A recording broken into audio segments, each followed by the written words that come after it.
Grassroots and citizen engagement is critical to enhancing the South-North dialogue.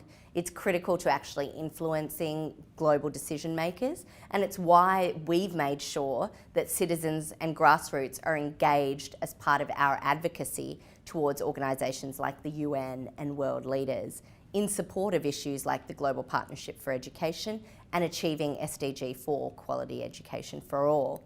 We've had global citizens, because of the power of technology in our digital platform, from Jaipur to Japan, from Mumbai to Melbourne, taking action on the issues that matter. We've had them be able to, at the touch of a button, tweet at a leader and call on them to contribute to the Global Partnership for Education. And our digital platform incentivises their action and allows them to take those actions in a way that provide that opportunity for instant dialogue with global leaders. Our only currency is their voice and their action. And so we don't ask our users for money. We ask them to use their voice and to really talk about the issues that matter. And we give them the ability to do that through an incentivised point system, but also through the power of digital technology.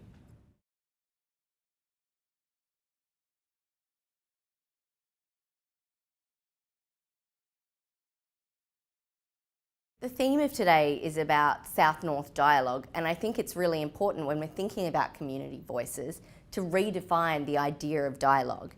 I mentioned before that we work at Global Citizen through a digital platform, and the reason that we do that is because technology these days has opened up the opportunity for everyone's voice to be heard. People can leave a comment on a YouTube video.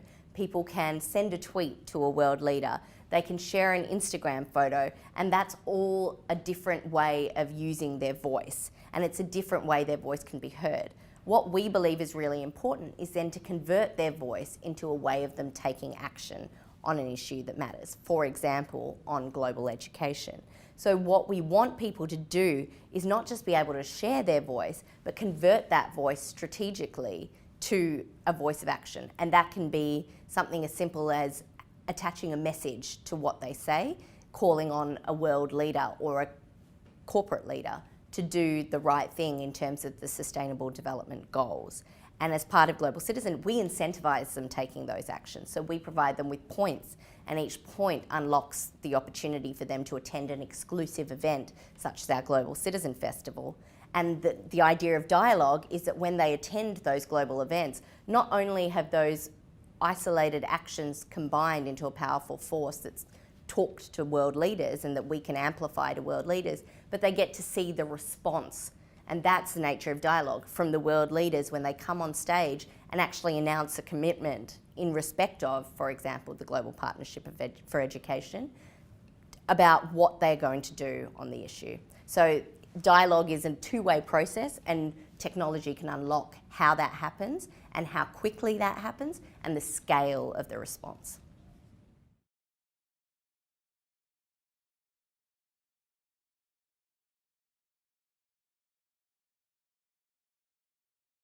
Civil society has the ability to actually have a seat at the table. We're included in most UN dialogues now.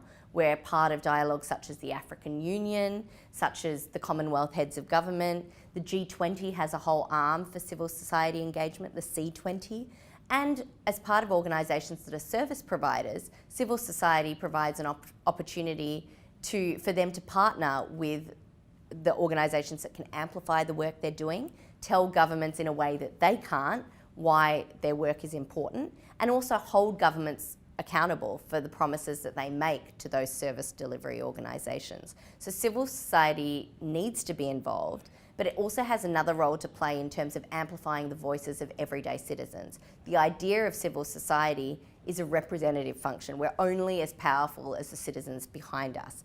And so what is really important for us as we're going into the next wave of technology is to make sure that when we're holding leaders accountable, when we're speaking in favour of organisations that work on the ground, when we're engaging in UN processes to take local and grassroots issues to a global platform, we're doing this with the idea of global citizens in mind. We're amplifying the voices of everyday citizens, and we're standing behind the activists and the local grassroots communities that are at the forefront and at the helm of these issues and really telling their story to the world. It's why Malala is such an inspirational figure and has brought a wave of civil society behind her, because with one person's story, the ability to amplify that as a non-state and non-service delivery organisation is an extremely powerful weapon.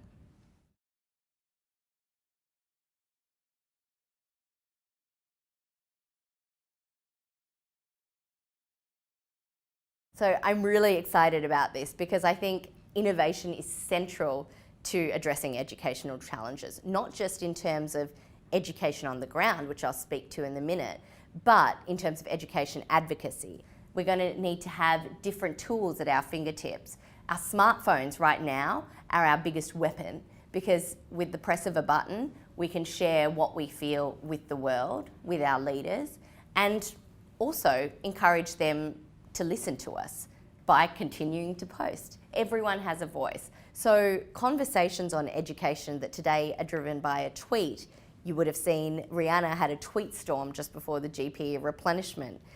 She tweeted at a range of world leaders, and President Macron the next day responded to her tweet on stage. President Erna Solberg of Norway responded via tweet to her messaging. So those kind of conversations about education have put education on the global stage this year. That technologically driven dialogue around education has actually put education on the map in terms of the Sustainable Development Goals in a way it hasn't been before.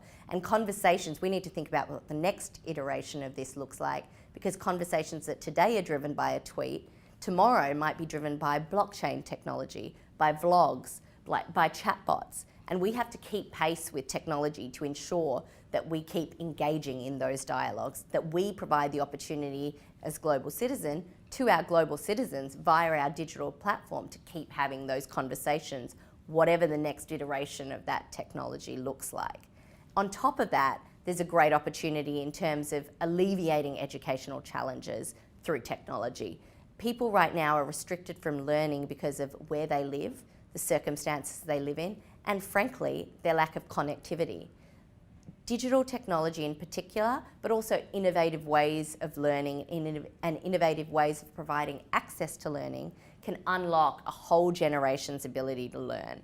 We worked with HP, a software company in India, to program buses to drive around the most rural communities, provide them with connectivity, provide them with access to computers, and enable the children in those communities to actually access education which they couldn't previously.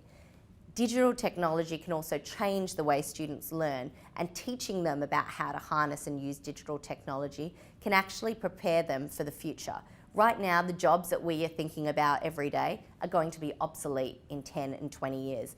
And we need to make sure that our children have a worthwhile pathway, not just for learning, but for participating in the economy, or we're going to end up with a set of overqualified but completely unemployable population. And that's going to lead to discontent, and it's going to actually be a risk to global security. It's why the Learning Generation report talks about how we have to redefine the pathways for education and what we mean by delivering a quality education.